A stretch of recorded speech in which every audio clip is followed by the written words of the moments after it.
UBC, Université belgo-congolaise, une grande entité éducative à Kinshasa, avec ses facultés modernes, sciences sociales, économie et gestion, développement communautaire et environnemental, droit, santé publique et médecine. L'UBC décerne des diplômes reconnus mondialement. Ici, qualité et rigueur sont les maîtres mots. Son grand campus, avec ses 2 tours jumelles, s'enrichit des logis haut de gamme pour accueillir professeurs visiteurs, étudiants en immersion, pour les échanges interuniversitaires et pour une formation pratique adaptée. UBC met à disposition une ferme agro-industrielle, une bibliothèque pluridisciplinaire, une salle d'informatique à la pointe du numérique, un cabinet d'assistance juridique, un hôpital doté d'un laboratoire d'analyse médicale, une télévision moderne et bien équipée. En partenariat avec des institutions internationales, l'UBC octroie des bourses à ses lauréats et assure le suivi du cursus du 3e cycle à l'étranger. Nous sommes sur Louosi, numéro 11 à 13, en face du Carrefour des Jeunes. Téléphone plus 243 816 000 634. UBC, une œuvre signée ambassadeur Mathieu Mobindi.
cela, permettez-moi de te demander de saluer ton frère à gauche, à droite.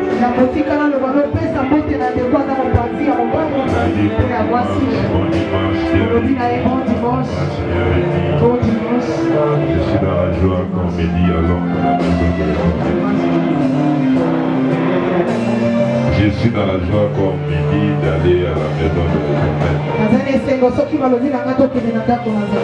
Pendant tous ces mois, nous parlons sur la place de la prière, le temps de la prière. Et spécialement cette semaine, nous sommes en train de parler sur la place des gènes dans l'église. Pourquoi nous devons gêner quelle est sa place dans l'église? On en a parlé pendant toute la semaine.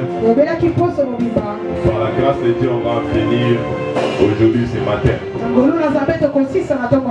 Alors ce matin, je voudrais parler sur un sous-thème très important.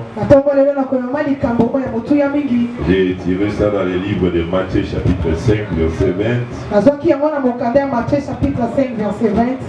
Est-ce qu'on peut ouvrir nos Bibles ensemble avec moi? Aidez-moi s'il vous plaît. Matthieu chapitre 5 verset 20. J'ai lu au nom de Jésus-Christ. La Bible dit, je vous le dis, si votre justice ne surpasse pas celle des scribes et des pharisiens, vous n'entrerez point dans le royaume des cieux. Je reprends encore. Si je vous le dis, si votre justice ne surpasse pas celle des scribes et des pharisiens, vous n'entrerez point dans le royaume des cieux. Je voudrais prendre comme sous-terme ce matin la justice des pharisiens. Est-ce qu'on peut dire ça après moi? La justice des pharisiens. La justice des pharisiens. Encore une fois. La justice des pharisiens. C'est ça le sous-thème que nous allons partager. On peut s'asseoir, on acclame fort. Je voudrais associer ça avec Luc chapitre 18. Luc chapitre 18. Luc chapitre 18. Je prends à partir du verset 9 jusqu'au verset 14. Qui est dans le verset 14? Luc chapitre. Essayez un peu de tourner ça là-bas, ici ça dérange. Luc chapitre 18. Et on commence à partir du verset 9. Luc chapitre 18, au verset 9. J'ai lu au nom de Jésus-Christ. Il dit encore cette parabole à de certaines personnes se persuadant justes. Non, beaucoup de gens qui se persuadaient d'être justes. Ils ne faisaient aucun cas des autres. Les deux hommes montèrent au temple pour prier. L'un était pharisien et l'autre publicain. Les pharisiens debout priaient ainsi en lui-même. Oh Dieu, je te rends grâce de ce que je ne suis pas comme le reste des hommes, qui sont des ravisseurs, injustes, adultères, ou même comme ces publicains. Verset 12. Je jeûne 2 fois par semaine. Je donne la dîme de tous mes revenus. 13. Les publicains se tenant à distance n'osaient même pas lever les yeux au ciel. Mais après la poitrine en disant, oh Dieu, sois préservé à moi qui suis un pécheur. Attends, je vous l'ai dit, celui qui descendit dans sa maison justifié.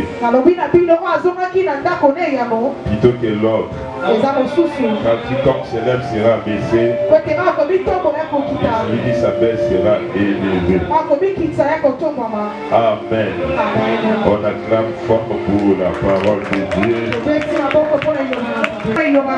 Je voudrais par ce message encourager les enfants de Dieu à mener une vie chrétienne différemment des autres. D'essayer d'aller au-delà des capacités humaines. La Bible dit depuis le temps de Jean-Baptiste jusqu'à aujourd'hui, l'Europe des cieux est forcée. Il faut faire des efforts. Et c'est seulement les violents qui s'en emparent.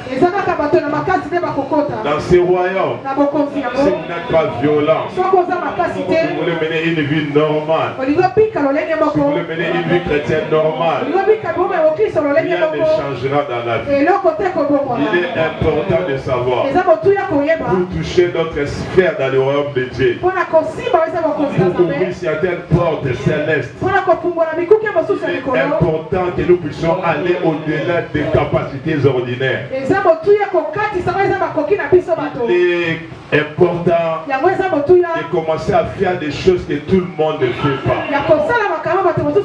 Si tu vas commencer dans ta vie à faire des choses que tout le monde fait, à mener ta vie comme celle de tout le monde, tu auras une vie comme celle de tout le monde. Mais si tu veux percer, ouvrir les horizons, faire des exploits dans ta vie, il est important à un moment donné de commencer à chercher le Seigneur, à servir le Seigneur différemment des autres, aller même au-delà des capacités ordinaires. Et les gens qui sont même autour de toi, on commencera à te dire, mais pourquoi tu fais comme ça? Mais toi tu sais pourquoi tu es en train de faire ces efforts. Parce que nous sommes dans un royaume où quand tu n'es pas violent, où tu ne fais pas des efforts, ton ciel ne sera jamais ouvert. Tous les enfants d'Israël se posaient une question: comment accéder dans l'Europe de Dieu? Comment accéder dans les choses célestes? Nicodème est venu vers Jésus. Il dit, Seigneur, maître, Rabbi, que dois-je faire pour hériter le royaume de Dieu? Pour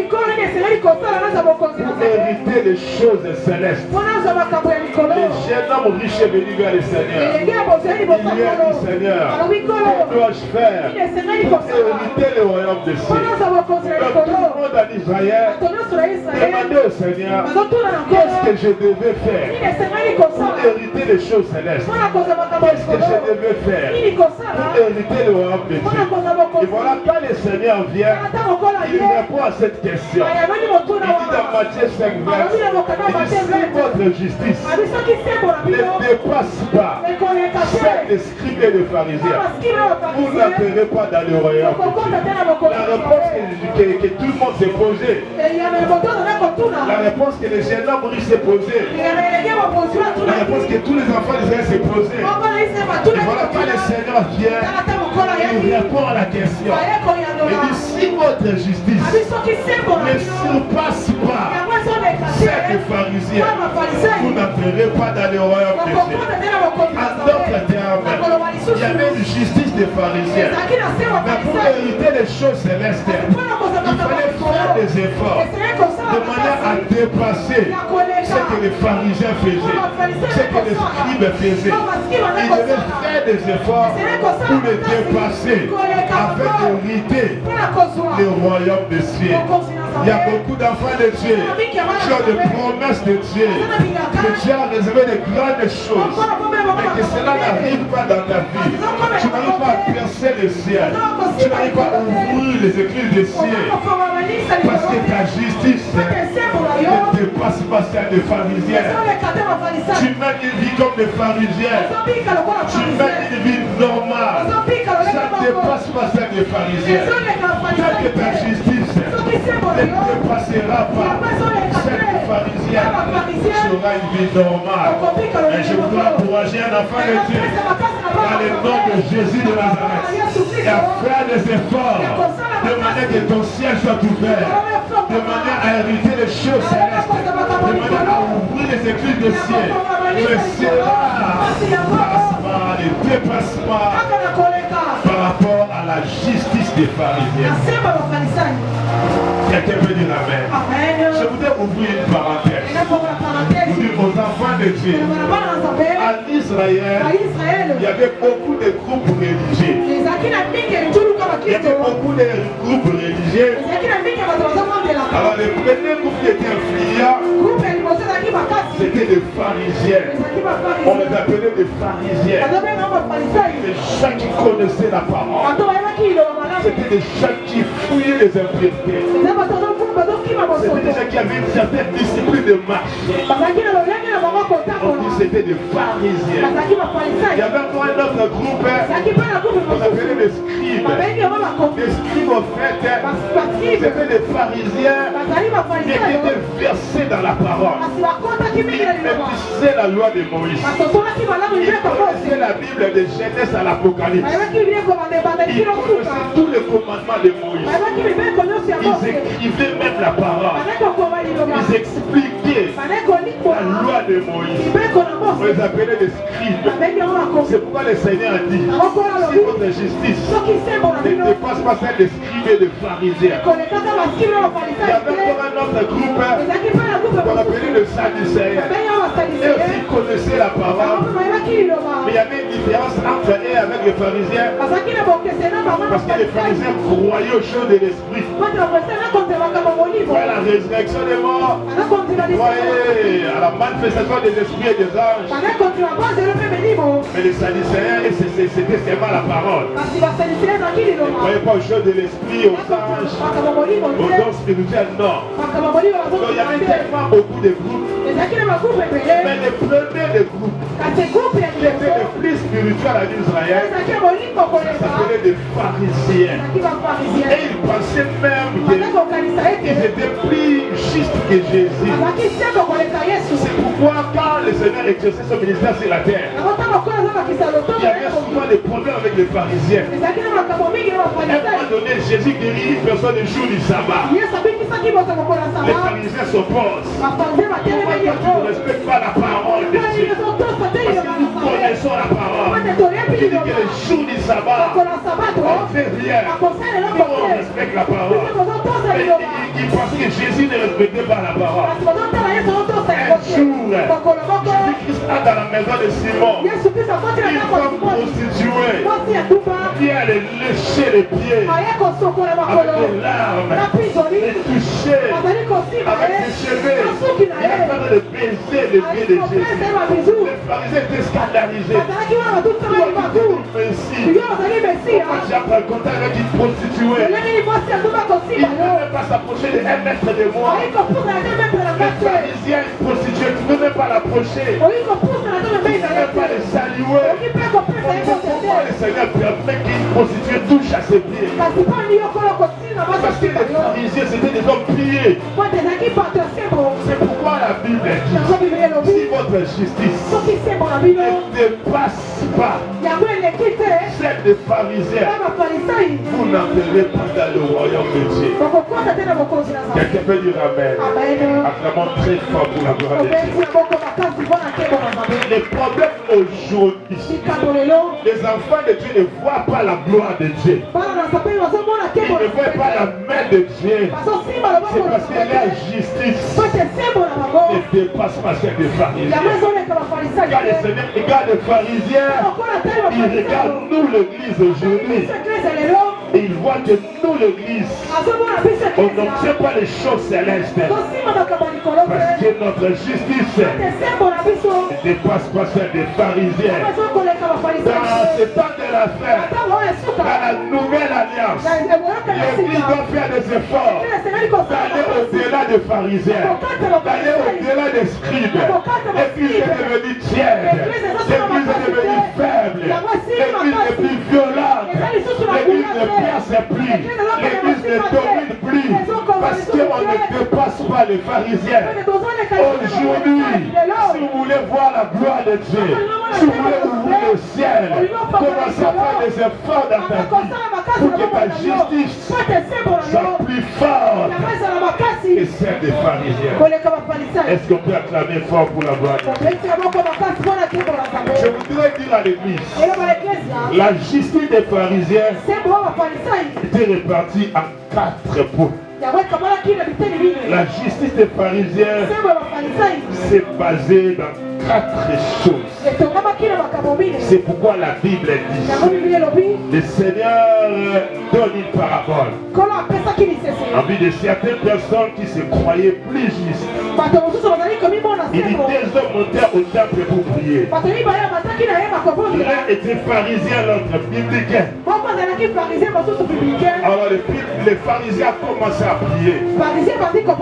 Il a dit, oh Seigneur, je te rends grâce parce que moi je suis pharisien. Je ne suis pas comme les restes. Ils sont des adultères, des injustes, des voleurs, ou même comme ces biblicains. Moi je suis pharisien. Je jeûne par semaine 2 fois. Moi je suis pharisien. Je donne régulièrement la dîme de tous mes revenus. Moi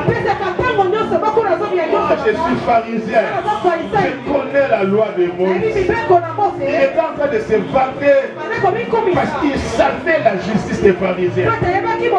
La justice des pharisiens était assise sur 4 points. Le premier point, c'était la connaissance de la parole de Dieu. On peut acclamer fort pour la gloire de Dieu. C'était la connaissance de la parole de Dieu. S'il y a des gens qui connaissaient la parole de Dieu, c'était des pharisiens. On leur apprenait la loi de Moïse avant qu'ils étaient encore petits. Ils étudiaient ça, ils mémorisaient ça, ils pratiquaient ça, ils respectaient la parole. Et parmi les pharisiens, il y avait une couche, une classe qu'on appelait des scribes. C'était des gens qui savaient lire et écrire. On les formait sur la loi de Moïse. On les formait pour expliquer la parole de Dieu. Parce que les scribes, ils avaient tellement la maîtrise de toute la parole de Dieu, de toute la loi de Moïse. Je dirais aujourd'hui de Genèse à l'Apocalypse. Ils connaissaient, ils maîtrisaient la parole. Mais la Bible dit, maintenant dans la nouvelle alliance, si votre justice ne dépasse pas celle des pharisiens, en d'autres termes, si votre connaissance de la parole ne dépasse pas celle des pharisiens, vous n'entrez pas dans le royaume de Dieu. Ils connaissaient la justice des pharisiens. Pour être un pharisien, vous devez avoir la maîtrise de la parole de Dieu.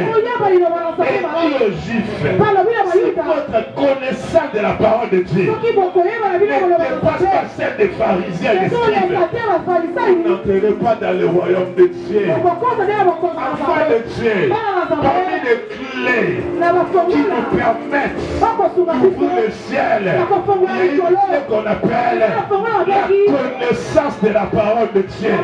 Les gens qui font des exploits pour cet temps de la fin, ce sont des gens qui ont une maîtrise de la parole de Dieu. Vous ne pouvez jamais percer dans la vie si vous ne connaissez pas la parole. Même dans le ministère, vous ne pouvez jamais aller loin si vous n'avez pas la maîtrise de la parole. Non seulement une simple connaissance, mais la Bible dit, cette connaissance-là doit dépasser celle des pharisiens et même des scribes.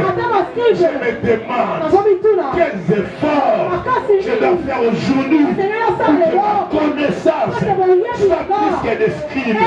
Parce que les pharisiens et les scribes, c'était pas n'importe qui. Ils étaient versés dans la parole. connaissait la parole. Il maîtrisait la parole. Il connaissait la loi de Moïse.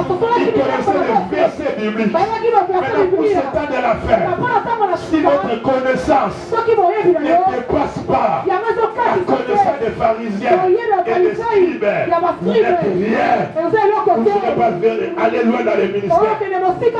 Vous ne serez pas aller loin dans la vie. C'est pourquoi le Seigneur est venu pour commencer son ministère. L'examen est venu pour commencer à tenter sa connaissance. Il est écrit et que tu prendras, tu prends pas seulement cette pierre, et le Seigneur lui répond, il est aussi écrit que l'homme ne vaut pas seulement de la parole, mais de toute parole. Il dit encore, il est écrit, si tu te jettes sur cette montagne, il enverra ses anges. C'est ce que les puissants disaient, parce que les démons connaissaient la parole. Il voulait que si le Seigneur connaissait la parole, mais laisse-moi que le Seigneur vous connaissez la parole. La Bible dit, au commencement était la parole, et la parole était avec Dieu, et la parole était lui-même Jésus.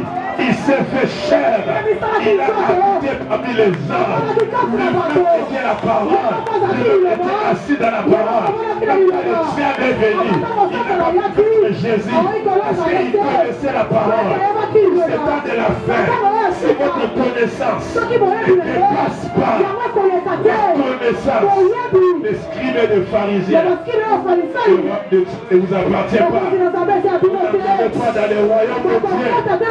Enfant de Dieu, vous savez à un moment donné où les chrétiens s'élever et verser dans la parole. C'est pourquoi la Bible dit que ce livre de la loi est ce bon de ta bouche. Et dit la journée, la nuit, à tout moment, afin que vous ayez du succès et de la réussite dans tout ce que vous allez commencer à faire. Voilà clé pour avoir la réussite. Voilà clair pour réussir dans vos entreprises, dans vos affaires, dans les études, dans vos projets. Voilà clair être bâti la journée comme la nuit sur la connaissance de la parole de Dieu. Regardez notre salut est bâti sur la parole de Dieu. La Bible dit, oh, la vie éternelle, c'est qu'ils te connaissent pour le véritable Dieu. Et celui que tu as envoyé, le Seigneur Jésus. Pour ce temps de la fin, c'est la connaissance. Mon peuple périt parce qu'il manque la connaissance. Tu connais la parole de Dieu. Tu ne bâtis sur la parole de Dieu. Tu connais même pas les versets bibliques. Ça fait combien de temps tu as lu la parole de Dieu? Ça fait combien de temps tu as lu ne fût-ce qu'un verset, ne fût-ce qu'un chapitre? Ça fait combien de temps tu as terminé ne fût-ce qu'un livre de la Bible?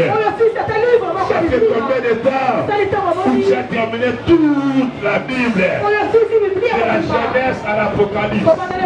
Enfant de Dieu, si dans ta vie tu n'as jamais lu toute la Bible, de Genèse à l'Apocalypse, laisse-moi te dire, tu n'es pas encore devenu chrétien. Le royaume de Dieu ne t'appartient pas. Tu es dans notre royaume. Parce que nous, dans notre royaume, nous sommes assis sur la parole de Dieu. Et tant que tu n'as pas encore lu la totalité de la parole de Dieu, tu n'es pas encore devenu un véritable chrétien. Je voudrais encore encourager les enfants de Dieu. La Bible dit, dans Psaume chapitre 1, verset 1, et l'homme qui ne s'assied pas en compagnie de mon cœur, qui trouve son plaisir dans la loi de l'Éternel, et qui a médité jour et nuit, il est comme un arbre planté près d'un courant. Ses feuilles ne se sèchent jamais. Ce qu'il fait,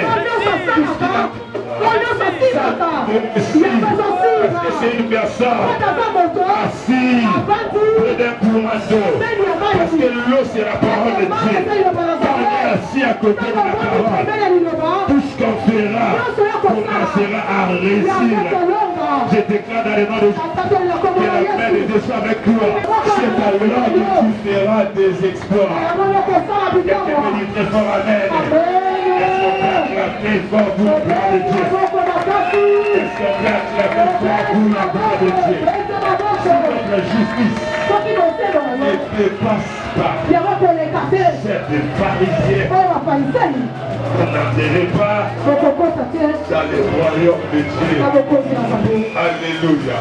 Vous savez, un pharisien était capable de réciter tous les 10 commandements de Moïse. Il était capable de réciter pendant que la loi de Moïse recommandait. Chaque sabbat, ils étaient dans les synagogues en train de lire, d'étudier, de méditer la parole.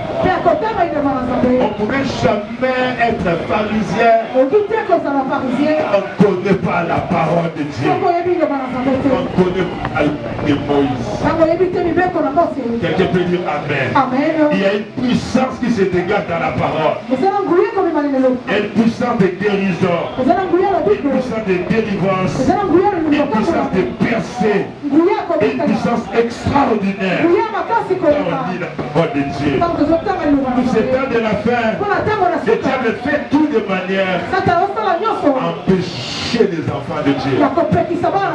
Même les serviteurs de Dieu n'est pas accompli la parole de Dieu. Moi je ne comprenais pas pourquoi. Le Seigneur disait qu'il faut qu'on le lise chaque jour. Que ce livre de la loi ne s'éloigne pas de ta bouche. Nuit et jour. Afin d'avoir le succès.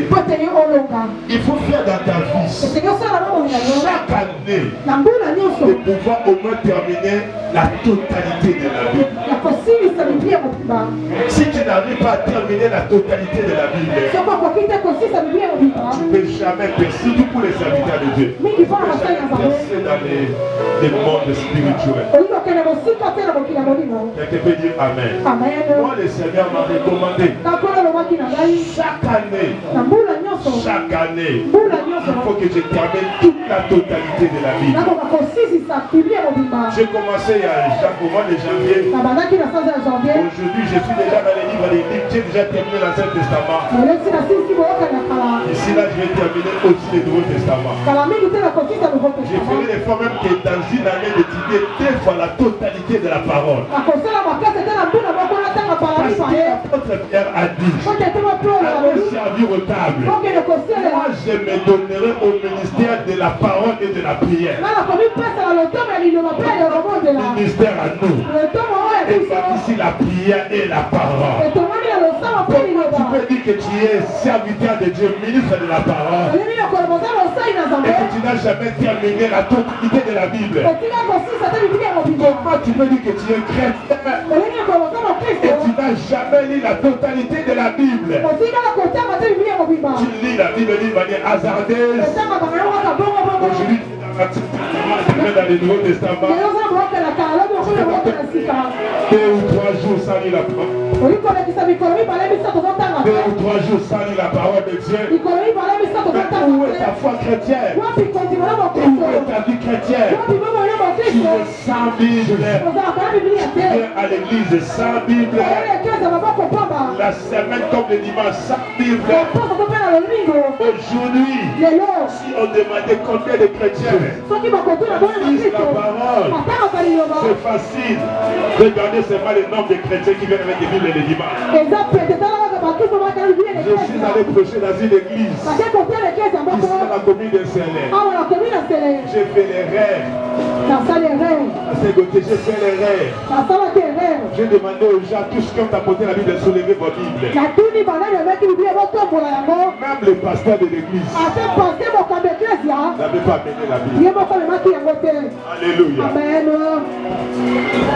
C'est une honte aujourd'hui si l'église commence à reculer la parole de Dieu. Si les chrétiens ne lisent pas la parole, si les chrétiens ne mémorisent pas la parole, chrétiens ne connaissent pas la parole, la percée est jolie. La réussite au genou est bâtie sur la connaissance de la parole. C'est pourquoi même à l'école, nous devons enseigner à nos enfants la parole. Le rudiment de la parole de Dieu. Dieu a pas aimé le monde. Jean crois qu'il a aimé le monde. Il a donné son fils. Afin que quiconque croit en lui ne périsse pas, mais qu'il ait la vie éternelle. Le salaire du péché, c'est la mort. Romains 3:23. Mais le don gratuit de Dieu, c'est la vie éternelle en Jésus. Alléluia. J'encourage tout le monde. Si votre connaissance ne peut pas se passer de pharisiens, vous n'entrerez pas dans le royaume. On a envoyé des gens pour arrêter le Seigneur Jésus. Mais il était là en train de prêcher. Mais les pharisiens qui sont venus, ils voulaient l'arrêter. Mais il était en train de prêcher. Il était en train de prêcher la parole de Dieu. Ils sont rentrés. Ils ont dit à leur maître, jamais on n'a parlé comme cet homme. On a entendu déjà prêcher. On a entendu déjà dire la parole de Dieu. Mais jamais un homme n'a parlé comme cet homme. Il nous dépasse. Il nous dépasse. Il nous dépasse. Il connaît la parole. Plus que nous. Il connaît la parole. Plus que le scribe. Jamais un homme n'a parlé comme cet homme. Enfant de Dieu, c'est que la parole soit dans ton partage. C'est que la parole soit à l'intérieur de toi. La Bible dit, ta parole a fait le sujet de ma joie. Je la dévore nuit et jour. Enfant de Dieu, la connaissance te fera distinguer. Quand tout se passera, au moment de cet homme-là, quand il prêche, il est différent des autres. Quand il a fait le modéré, il a fait différent des autres. Quand il a fait le chanter, il est différent des autres. Quand il a fait le prêcher, quand il a fait le prier, il est différent des autres. Parce qu'il connaît la parole. Quelqu'un peut dire Amen. C'était la non-zème à notre matin. On va se modérer. Et comment il faut là pour la mouka. Ils ont l'utilité. Ils ont versé les gens. Dans l'Ancien Testament, il a une connaissance. Le bon Amen. Et comment il est capable de prier, il est capable de tout. Et comment il a versé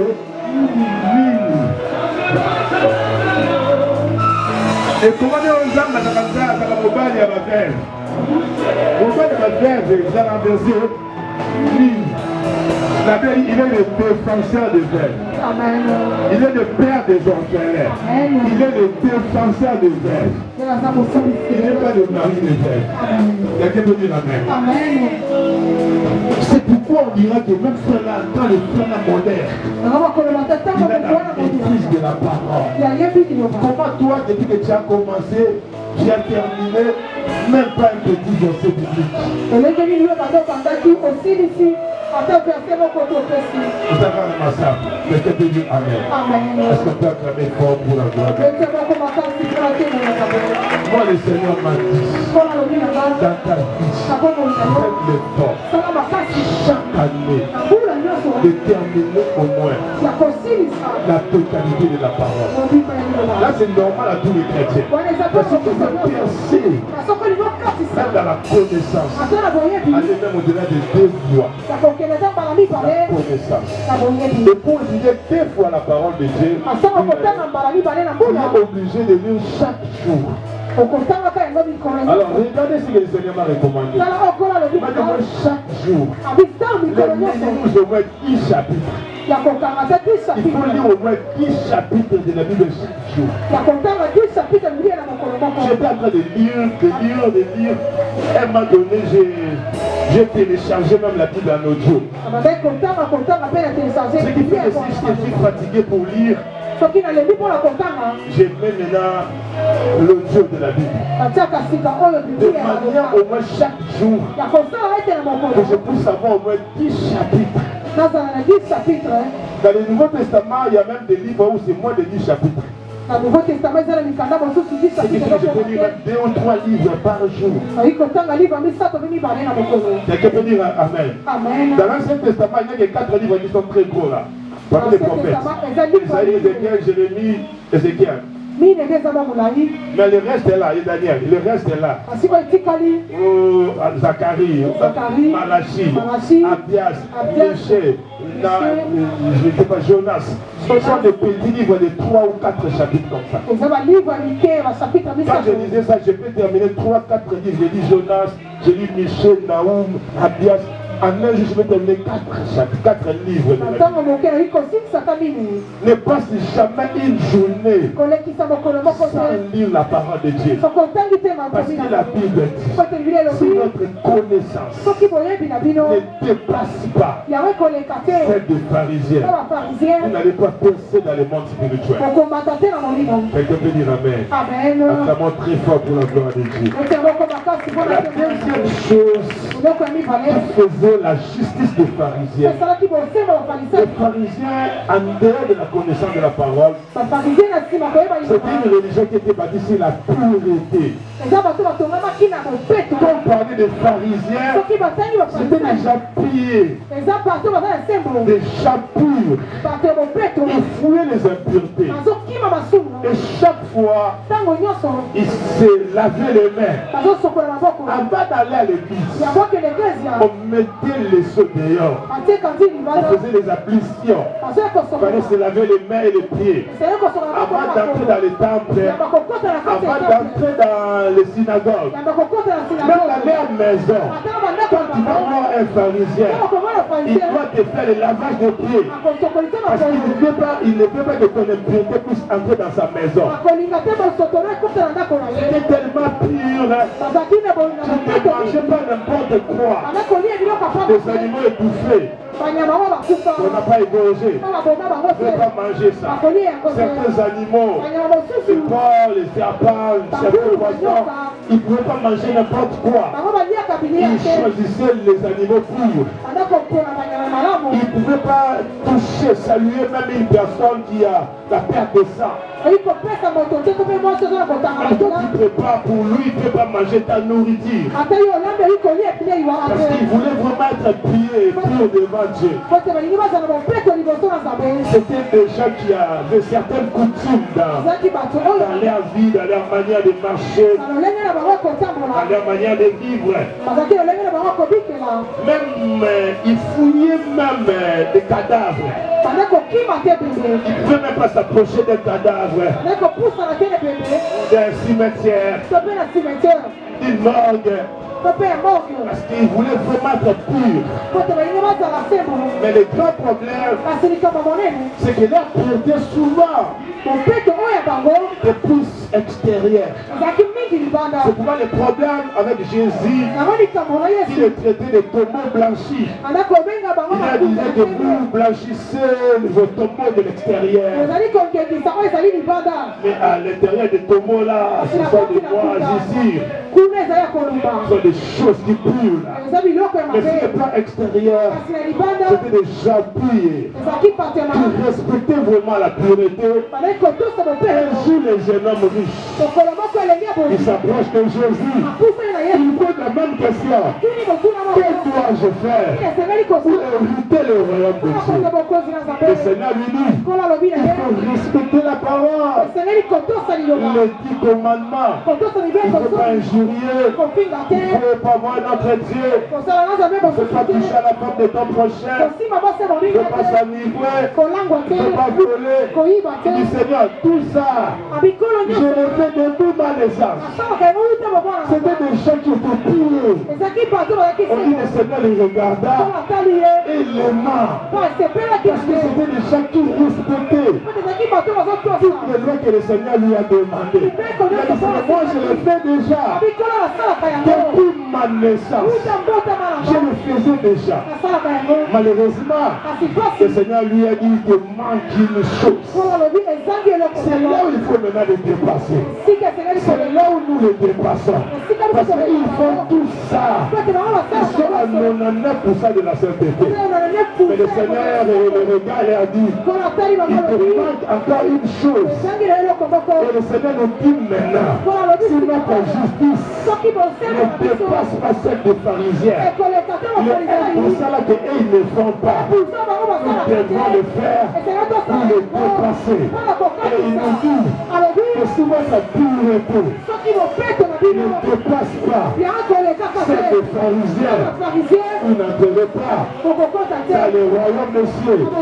Enfant de Dieu, venez la main de Dieu. Il faut votre pureté, votre sanctification arrive à dépasser celle des pharisiens. Les pharisiens ne volaient pas, ils n'étaient pas des adultères, n'adoraient pas d'autres dieux, ne touchaient pas aux fétiches. Toute la loi de Moïse, ils respectaient ça. Et le Seigneur leur a dit, si votre justice, il nous dit à nous, le Dieu du temps de la fin, si notre justice ne dépasse pas la justice des pharisiens, la pureté des pharisiens, la sanctification des pharisiens, on ne peut pas entrer dans l'Europe. Tu ne peux pas percer dans la foi chrétienne. Enfant de Dieu, tu ne peux pas percer dans la foi chrétienne. Quand tu n'étais ta sainteté là, ta pureté ne dépasse pas la pureté des pharisiens.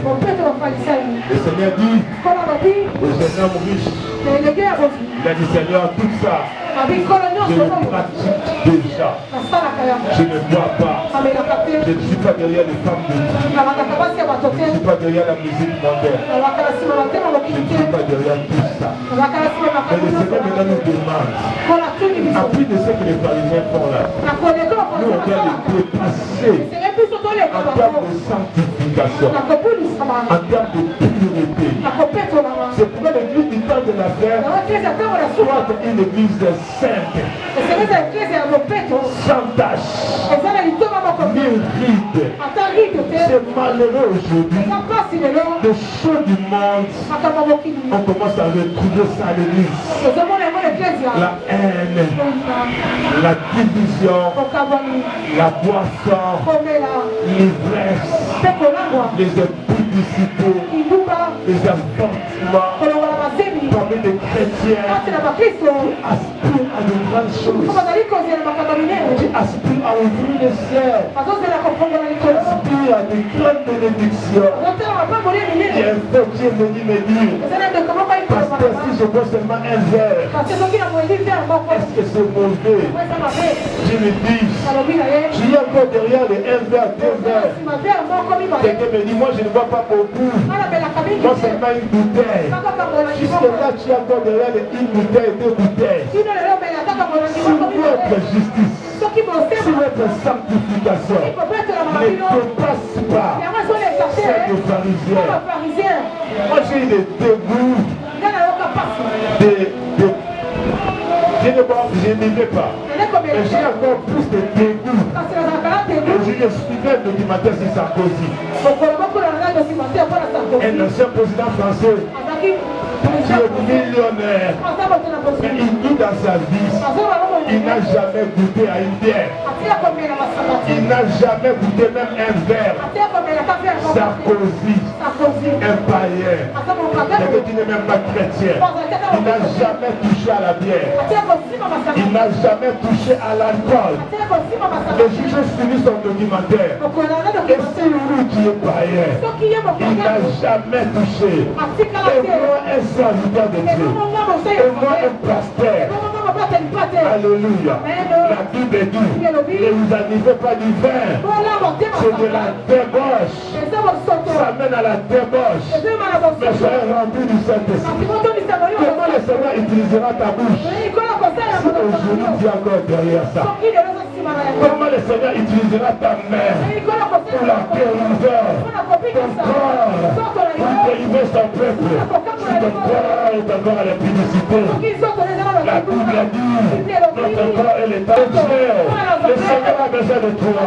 Il veut utiliser ton corps, ta bouche, tes yeux, toute ta vie. Il veut t'utiliser. Donne-lui ton corps, donne-lui ta vie. Pourquoi tu suis ton corps? Même les pharisiens ne suivent pas leur corps. Ne mangez jamais avec les prostituées. Les pharisiens ne pouvaient même pas se saluer. Non, non, non, non. Ils étaient des gens qui étaient tellement purs. Et la Bible dit, si votre pureté ne dépasse pas, n'appelez pas. Vous n'allez pas percer. Nous, moi, le Seigneur me dit, tu vas aller loin dans la vie. Je vais percer ici à Bibo. Il faut que ta justice dépasse celle de tout le monde. Alléluia. S'il y a des gens qui craignent le Seigneur, s'il y en a un ou deux, que je sois parmi ces gens-là. Je ne peux pas être un pasteur à l'église, mais un frère de l'église craint le Seigneur plus que moi, non. Je ne suis pas un pasteur. Alléluia. Il faut que ma manière de s'entêter dépasse celle de tout le monde. Quand on a commencé le ministère à Bibois, j'ai vu des écoles. Un des deux pasteurs est venu. Il est venu me donner ses conseils. Il m'a dit, jeune homme, si tu veux réussir dans cette terre, il faut marcher dans la crainte de Dieu. La plupart des pasteurs qui ont échoué sont des pasteurs qui avaient bien commencé. Mais après un moment donné, ils commençaient à courir derrière les femmes des gens. Ils commençaient à courir derrière les siens de l'église.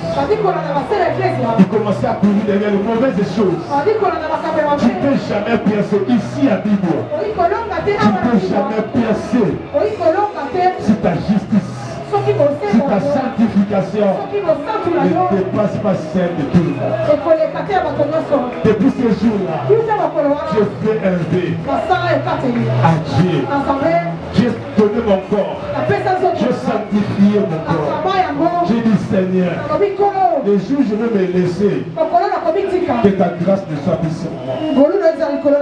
C'est pas parce que j'ai peur de ma femme ou j'ai peur de quelqu'un à l'église. Mais partout où je passe, même quand je voyage, il y a cette alliance que je fais avec Dieu. Il m'a dit, si ta justice, si ta sanctification ne dépasse pas celle des pharisiens, tu ne perceras pas. Même si tu le fais dans les noirs, personne sur la terre ne t'a vu. Mais dans le ciel, il y a un Dieu qui va partout. Enfant de Dieu, tu ne peux jamais aller loin dans la vie si tu as encore un pied dedans, un pied dehors. Alléluia. La Bible dit, nous n'avons pas à lutter contre la chair et le sang, mais contre des esprits méchants dans les lieux célestes. Ici à Bible, on a connu toutes sortes de tentations. Si on n'avait pas le Seigneur, on serait déjà tombé. Si on ne connaissait pas le Seigneur, on n'allait pas arriver à ce niveau. Si on est arrivé jusqu'à ce niveau, c'est parce que jusque-là, le Seigneur nous a soutenus. On a fait alliance devant Dieu. Et chaque fois que nous sommes devant des tentations, le Seigneur nous rappelle que si tu sais de la tentation, tu deviendras comme tout le monde. Tu seras comme tout le monde. Tu perdras ton étoile. Tu perdras ton éclat. Regardez Samson, l'homme le plus fort du monde, l'homme le plus loin du monde. Mais la Bible dit, il croit que l'esprit était avec lui, mais l'esprit n'était plus avec lui. Il est devenu comme tout le monde, un homme ordinaire, parce qu'il s'est laissé faire. Tu ne peux pas être derrière la boisson. Non, non, ton combat est fort. Tu as des combats dans la famille. Tu peux plus boire. Laissez cette question-là. Si un verre, est-ce que c'est mauvais? Parce que si je vois une goutte-là, c'est pas pour toi. Alléluia. C'est pour avoir quand quelqu'un insiste. Je me dis, toi, va manger et boire. Mais moi, jamais, ça n'entrera pas dans ma bouche. Quelqu'un peut dire amen. Partout où vous êtes. Regardez, les pharisiens faisaient la prière. Ils disent, Seigneur, je ne suis pas comme le reste des hommes. Je ne suis pas comme tout le monde. C'est même un petit exemple des pharisiens. Il a dit, des hommes qui sont des grands lycéens. Ils sont pas intègres. Ils sont pas honnêtes. Ils sont pas injustes. Les pharisiens étaient justes. Il y a des gens même à l'église aujourd'hui. Ils sont pas intègres. Ils sont pas honnêtes. Ils sont derrière le mensonge. Derrière la musique du monde. Derrière des manipulations. Derrière de mauvaises choses. Il dit, je ne suis pas comme le reste du monde. Ils sont ravisseurs, injustes et adultères. Il a cité trois choses. Il a dit ravisseurs, injustes et adultères. Trois choses que les pharisiens ne pratiquaient pas. Derrière les vols, ils n'étaient pas là, la corruption. Derrière les injustices, ils ne sont pas là. C'était des hommes intègres, des hommes justes et surtout des hommes pas adultères. Non, pas dans les infidélités. Non, pas dans les impudicités. Ils n'étaient pas là. Tu ne les verras pas. Ils se sanctifient. Même à certaines images, à certaines pratiques, à des fréquentations. Il y a des milliers qui ne fréquentaient pas. Il y a des milliers que tu peux plus fréquenter. Est-ce que tu as besoin d'utiliser tes pieds? Il y a des choses que tu peux plus toucher avec tes mains. Parce que tu veux t'utiliser dans la guérison. Il y a des choses qui peuvent entrer dans ta bouche. Parce que Dieu veut exploiter ta bouche. Mais il faut que ta justice à toi ne pas celle des pharisiens. Je l'aime, mais je déclare dans le nom de Jésus que la grâce de Dieu te localise et que le Seigneur t'utilise puissamment. Est-ce que tu as acclamé fort pour la gloire de Dieu? La troisième chose, il dit, je ne suis pas comme les restes des hommes.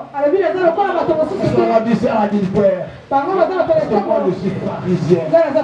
Ici, une autre chose. Je gêne 2 fois par semaine.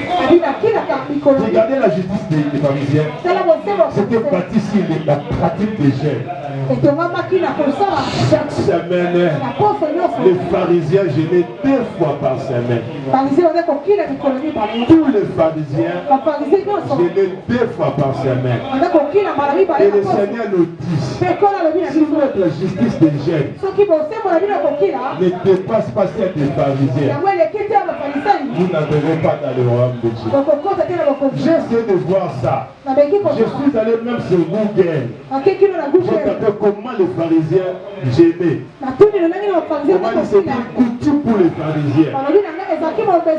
Quelque part là, on m'a même dit que c'était chaque lundi et jeudi qu'ils gênaient.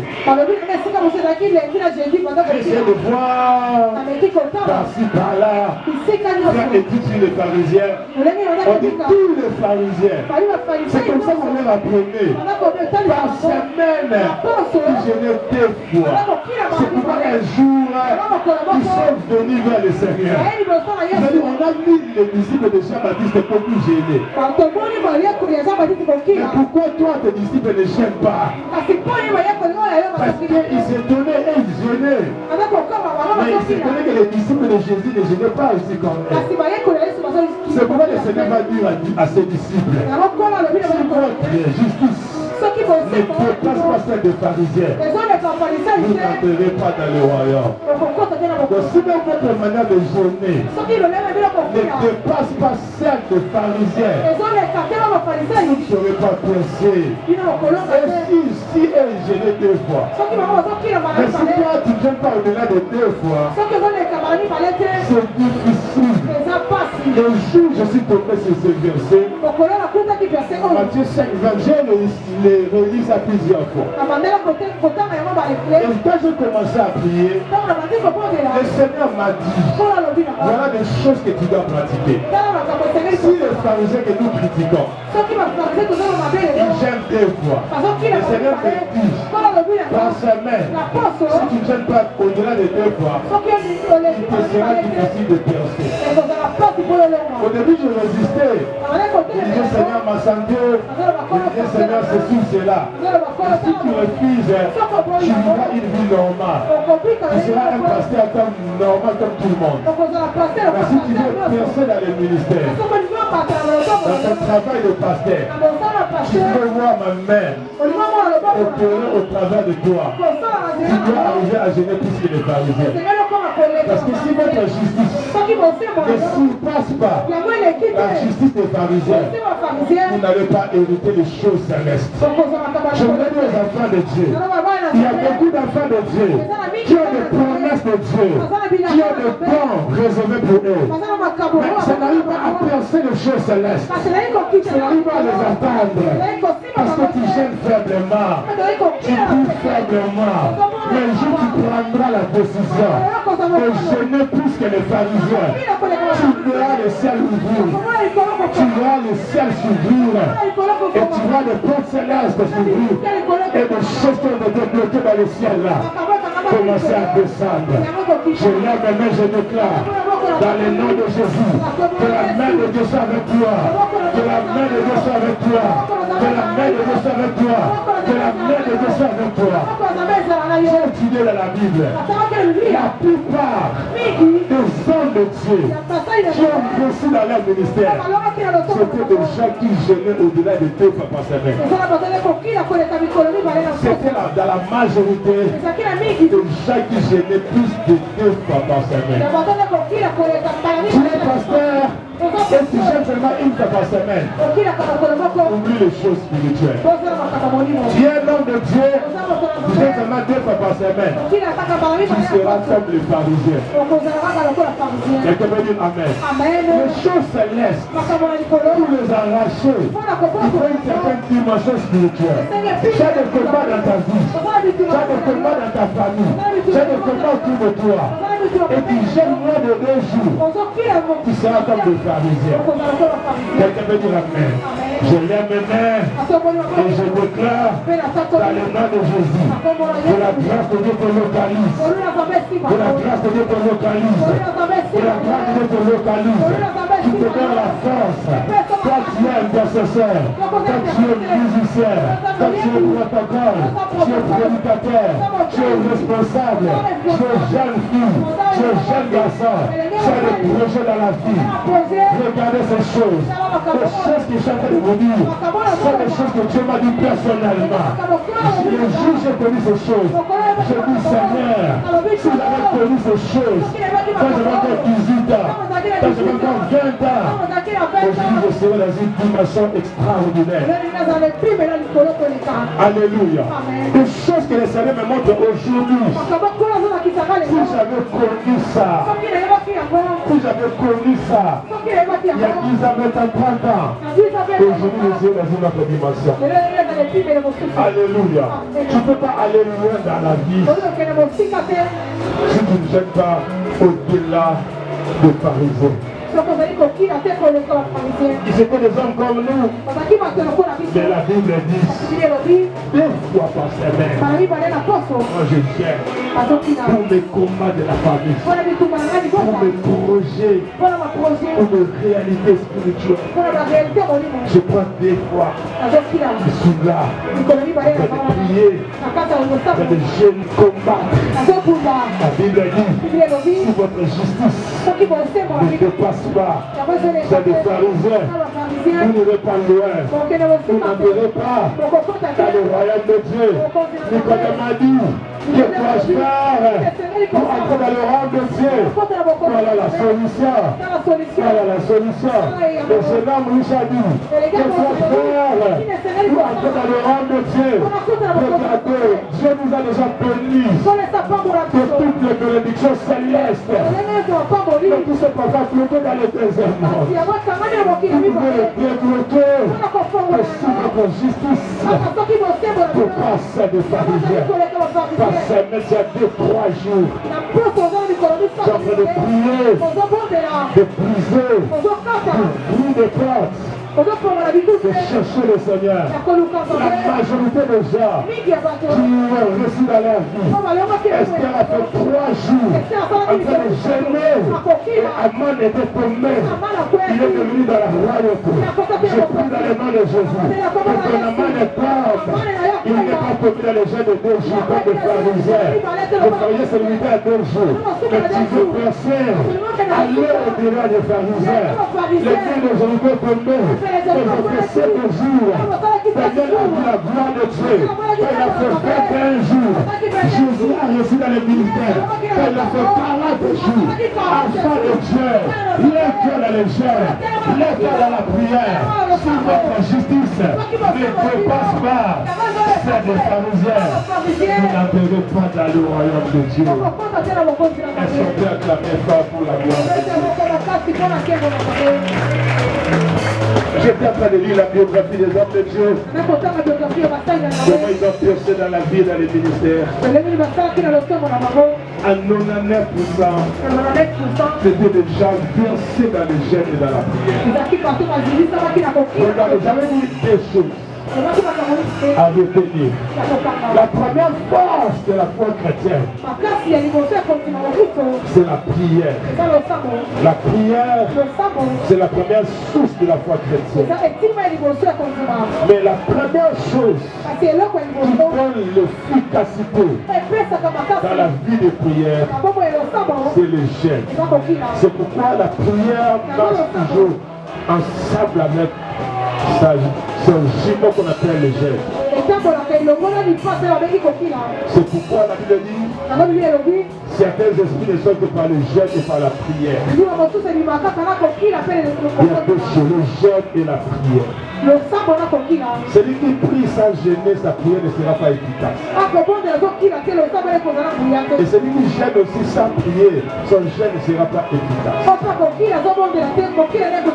Le Seigneur te demande à prier et à gêner.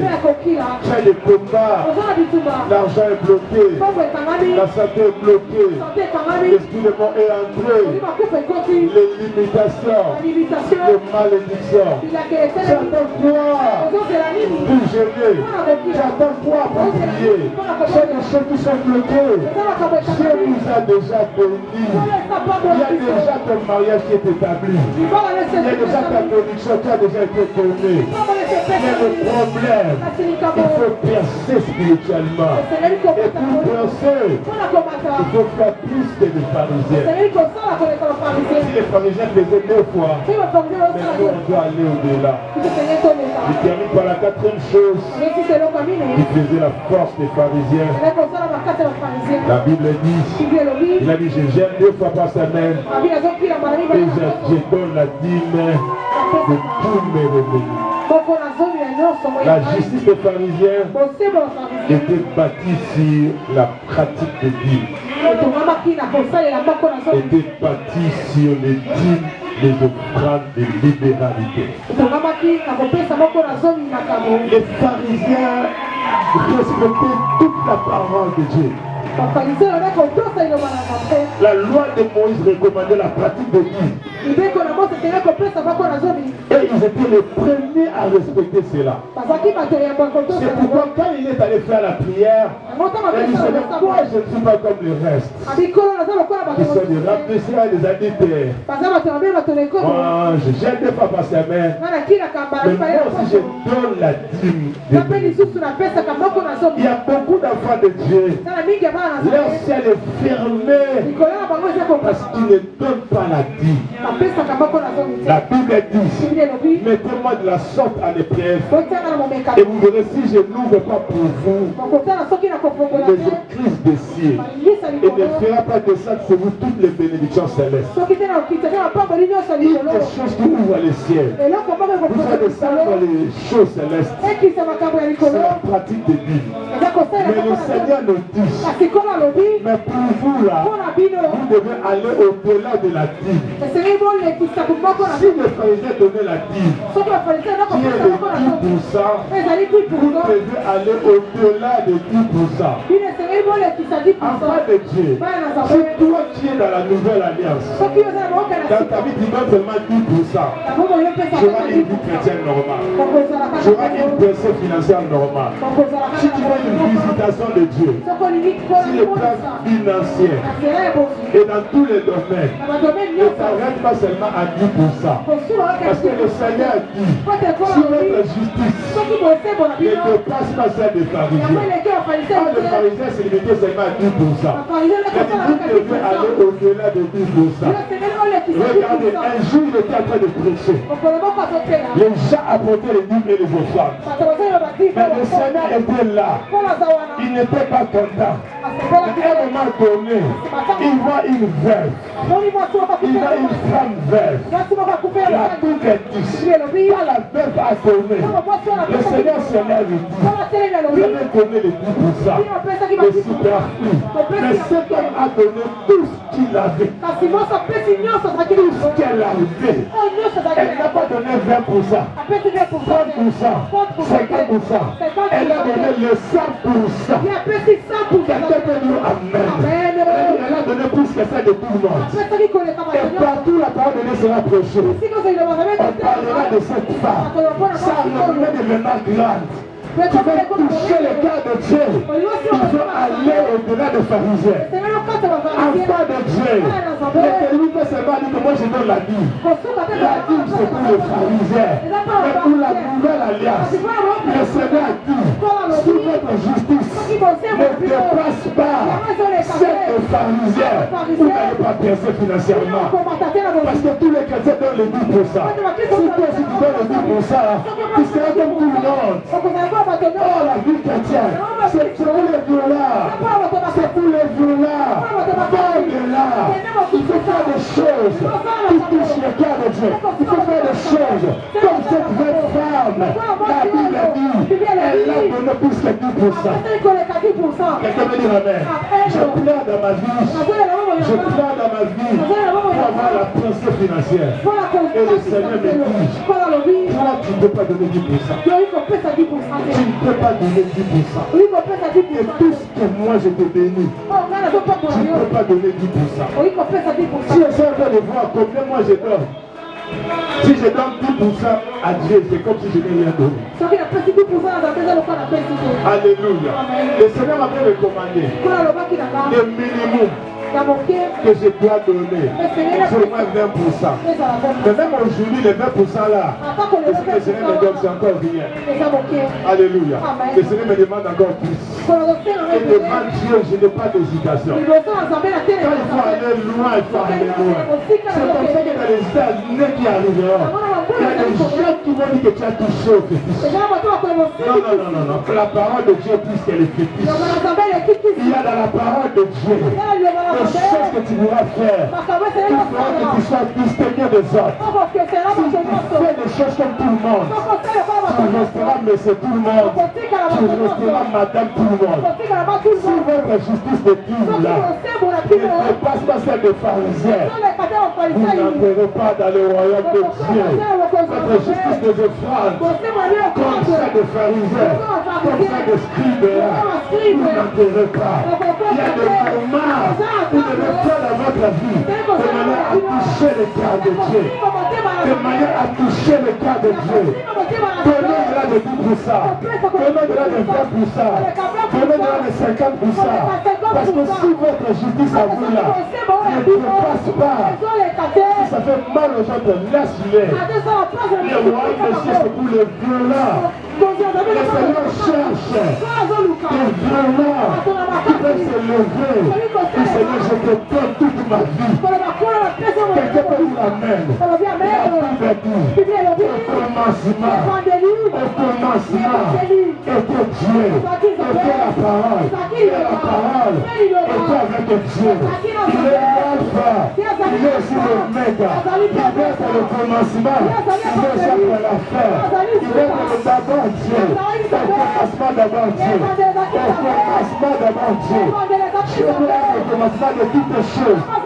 Oublie toi-même, oublie tes enfants, oublie ta famille, mais Dieu est en première position. D'abord Dieu, si tu en as besoin, d'abord Dieu. Élie a dit à la fin de sa retraite, nourris-moi d'abord moi au commencement, et la fin tu verras. Je suis l'alpha et l'oméga. Et chaque fois que Dieu dans l'alpha, il vit un oméga extraordinaire. Déjà qui met Dieu au commencement, dans la fin de la vie, le Seigneur se lève. Il est problème avec toi, et que tu es comme tout le monde. Tu donnes comme tout le monde. La dîme comme tout le monde. Les efforts comme tout le monde. Les dons comme tout le monde. Alors que le Seigneur dit, même dans ta pauvreté là, il faut que ta justice puisse se dépasser. C'est les pharisiens. Je l'aime, mais je déclare, dans le nom de Jésus, que la main de Dieu te visite, que la main de Dieu te touche financièrement, matériellement, dans tous les domaines. Regardez une personne comme Salomon, il arrive là pour la première fois, il offre 1000 holocaustes. La loi de Moïse disait un seul animal, mais il arrive là, il donne plus que la loi, plus que le pharisien. Le Seigneur dans son trône, il dit jamais homme n'a donné comme ça. Il appelle Salomon, il dit, demande-moi ce que tu fais. Demande-moi ce que tu fais. Parce que jamais un homme ne m'a donné comme ça. Les pharisiens donnent seulement un seul B. Les pharisiens donnent seulement un seul. Mais tu as dépassé le pharisien. Tu as surpassé le pharisien. Je prie dans le nom de Jésus. Le Seigneur appelle quelqu'un. Pardonne-nous à surpasser les pharisiens. Dans la manière de prier, à surpasser les pharisiens. Les pharisiens priaient 1 heure par jour. Ils priaient 1 heure par jour. Les pharisiens. Mais le Seigneur te demande de prier au-delà des pharisiens. Les pharisiens jeûnaient des fois par semaine. Et le Seigneur te demande d'aller au-delà des pharisiens.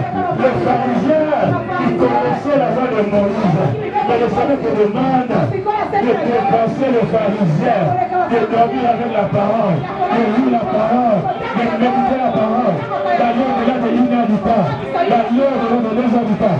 Regardez le jour à 24 heures. Les pharisiens peuvent arriver à 2h40. Vous donnez la vie de leur temps à Dieu. Mais le Seigneur te demande si votre justice ne dépasse pas celle des pharisiens, vous n'entrez pas dans le royaume de Dieu. Moi, le Seigneur m'a dit, il manque 4 heures du temps. Chaque jour, 4 heures de prière.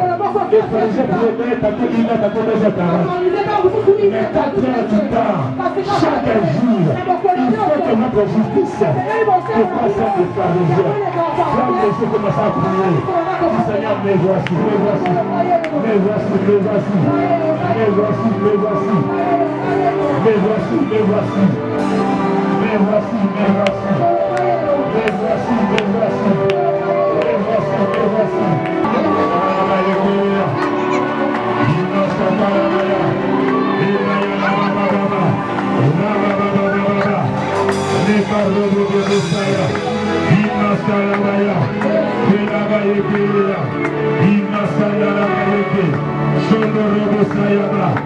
Élève la voix, commence à prier. Si votre justice ne dépasse pas celle du pharisien, vous n'entrez pas dans les choses spirituelles. Si votre justice ne dépasse pas,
Merci Seigneur Jésus-Christ. Merci Seigneur Jésus-Christ. Amen.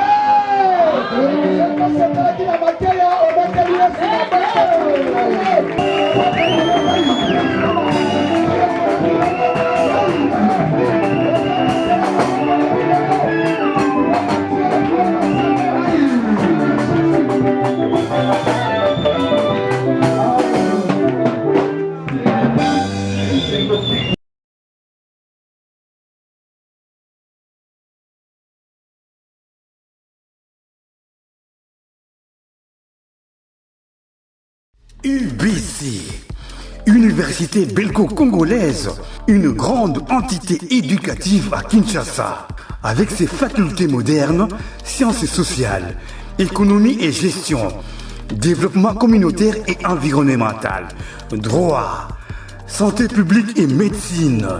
L'UBC décerne des diplômes reconnus mondialement. Ici, qualité et rigueur sont les maîtres mots. Son grand campus, avec ses 2 tours jumelles, s'enrichit des logis haut de gamme pour accueillir professeurs visiteurs, étudiants en immersion, pour les échanges interuniversitaires et pour une formation pratique adaptée. UBC met à disposition une ferme agro-industrielle, une bibliothèque pluridisciplinaire, une salle d'informatique à la pointe du numérique, un cabinet d'assistance juridique, un hôpital doté d'un laboratoire d'analyse médicale, une télévision moderne et bien équipée. En partenariat avec des institutions internationales, l'UBC octroie des bourses à ses lauréats et assure le suivi du cursus du 3e cycle à l'étranger. Nous sommes sur Louosi, numéro 11 à 13, en face du carrefour de jeunes. Téléphone plus 243 816 000 634. UBC, une œuvre signée ambassadeur Mathieu Mobindi.